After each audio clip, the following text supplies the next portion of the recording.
اور فرمانے لگے کہ اے بابا، آپ کے قتل پر طعنے دینے والے دشمن کی آنکھیں ٹھنڈی ہوئیں۔ اے بابا، آپ کے قتل سے بنو امیہ خوش ہوئے۔ اے بابا، آپ کے بعد ہمارا غم و حزن طویل ہوا۔ اے بابا، آپ کے بعد ہماری کرب و مصیبت طویل ہوئی۔ اس کے بعد آپ نے اس جگہ سے تھوڑی سی مٹی ہٹائی تو کھدی ہوئی بالکل تیار قبر ظاہر ہوئی۔ پس آپ علیہ السلام نے امام حسین علیہ السلام کے جسد اطہر کو اتارا اور اس تربت اقدس میں انہیں دفن کیا کہ جس جگہ آج ان کا روضہ مبارکہ ہے۔ اس کے بعد آپ فرمانے لگے کہ یہ فلاں ہے، یہ فلاں ہے اور یہ فلاں شہید کا لاشا ہے۔ پس اسدی ان کو دفنانے لگ گئے۔ جب وہ فارغ ہوئے تو آپ جناب عباس ابن امیر المومنین علیہ السلام کے لاشے کی طرف چل پڑے، اس پر جھکے اور شدید گریا و واویلا کیا اور فرمانے لگے کہ اے چچا، اے کاش آپ اہل حرم اور بیٹیوں کا حال دیکھتے کہ وہ پکار رہی ہیں واہ عطشا واہ غربتا۔ اس کے بعد آپ نے قبیلہ بنی اسد والوں کو جناب عباس علیہ السلام کی لحد کھودنے کا حکم دیا اور ان کو اسی جگہ دفن کر دیا گیا۔ اس کے بعد آپ انصار امام حسین علیہ السلام کے لاشوں کی طرف مڑے اور انہیں دفنایا، سوائے جناب حبیب ابن مظاہر کے، کیونکہ ان کے کچھ چچا زادوں نے اس سے انکار کیا کہ انہیں سب کے ساتھ دفنایا جائے، لہٰذا انہیں دیگر شہداء سے الگ ایک طرف دفن کیا گیا۔ اس کے بعد آپ نے بنو اسد سے فرمایا کہ چلو اب حر ابن یزید الریاحی کا لاشا دفناتے ہیں۔ پس آپ چل پڑے اور بنو اسد آپ کے پیچھے پیچھے ہو لیے، یہاں تک کہ آپ علیہ السلام ان کی لاش پر تشریف لائے اور جناب حر سے مخاطب ہو کر فرمایا، جہاں تک بات ہے آپ کی تو اللہ تعالی نے آپ کی توبہ قبول کر لی اور فرزند رسول اللہ کے سامنے آپ نے جو اپنی جان قربان کی اس وجہ سے آپ کی سعادت میں اضافہ کیا ہے۔ اسدیوں نے ارادہ کیا کہ انہیں اٹھا کر شہداء والی جگہ پر لے جائیں، تو آپ نے فرمایا کہ نہیں، انہیں اسی جگہ دفنا دو۔ جناب حر بن یزید ریاحی کا روضہ امام حسین علیہ السلام کے روضے سے چند کلومیٹر کے فاصلے پر ہے۔ ناظرین، جناب حر علیہ السلام کی قبر مبارک کے امام حسین علیہ السلام کے روضہ اقدس سے کچھ کلومیٹر دور ہونے کے بارے میں چند احتمالات ہیں، جو کچھ یوں ہیں کہ جناب حر جنگ کرتے کرتے خیمہ گاہ سے کئی کلومیٹر دور نکل گئے تھے، اس لیے جہاں شہید ہوئے وہیں انہیں دفنایا گیا۔ دوم یہ کہ بعض محققین کے مطابق جناب حر کی موجودہ قبر اقدس کے مقام پر جناب حر کی زوجہ کا خیمہ تھا، لہٰذا جناب حر کی لاش کو اٹھا کر اس جگہ لایا گیا اور دفنایا گیا۔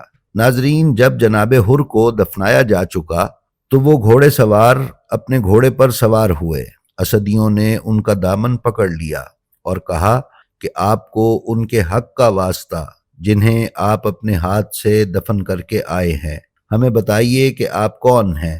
اس پر امام علیہ السلام نے فرمایا کہ میں تم پر اللہ کی حجت ہوں، میں علی ابن الحسین علیہ السلام ہوں، میں اپنے والد اور ان کے ساتھ میرے بھائی، چچا اور چچا کی اولاد اور ان کے انصار جنہوں نے ان کے ساتھ اپنا خون بہایا، ان کے لاشیں دفنانے آیا تھا، اور اب میں ابن زیاد ملعون کے زندان میں واپس جا رہا ہوں۔ جہاں تک تمہاری بات ہے تو تمہیں مبارک ہو، غم نہ کرو، کیونکہ تم پر ہماری وجہ سے ظلم و قہر کیا گیا ہے۔ پس آپ علیہ السلام نے انہیں وداع کیا اور ان کے پاس سے چلے گئے اور وہ سب اپنی عورتوں کے ساتھ اپنی بستی کو لوٹ گئے۔ ناظرین، یہ ہے وہ مفصل روایت جسے اسرار الشہادت میں علامہ دربندی نے بیان فرمایا۔ انصار حسینی جو اکٹھے ایک ہی جگہ ساتھ ساتھ قبریں بنا کر دفن کیے گئے، ان کی قبور کی جگہ کو گنج شہیداں کہا جاتا ہے، جبکہ کچھ مورخین کے مطابق ان کی اجتماعی تدفین کی گئی۔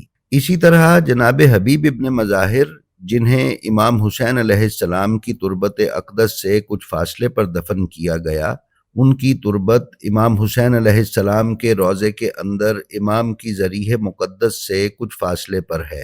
ناظرین، امام حسین علیہ السلام کی ضریح اقدس چوکور نہیں بلکہ اس کا ایک حصہ ایک طرف سے باہر نکلا ہوا ہے۔ اس طرح اس ضریح کے 6 کونے بنتے ہیں۔ اسی ضریح اقدس کے اندر امام حسین علیہ السلام کی تربت اقدس سے چند فٹ کے فاصلے پر جناب علی اکبر علیہ السلام کی تربت ہے۔ مزید بیان کیا جاتا ہے کہ امام حسین علیہ السلام کی ضریح اقدس کے اندر کچھ مورخین کے مطابق حضرت محمد اصغر بن علی، جن کو اہل سنت کے مصادر میں ابو بکر بن علی کہا جاتا ہے، کی قبر بھی موجود ہے، جبکہ کچھ کے نزدیک جناب احمد بن حسن مجتبی علیہ السلام دفن ہے۔ ناظرین، اس موضوع پر مزید معلومات حاصل کرنے کے لیے آپ حال ہی میں شائع ہونے والی اردو زبان کی کتاب بنیان المرصوص، جسے علامہ حیدر عباس نے تحریر کیا ہے، کا مطالعہ فرما سکتے ہیں۔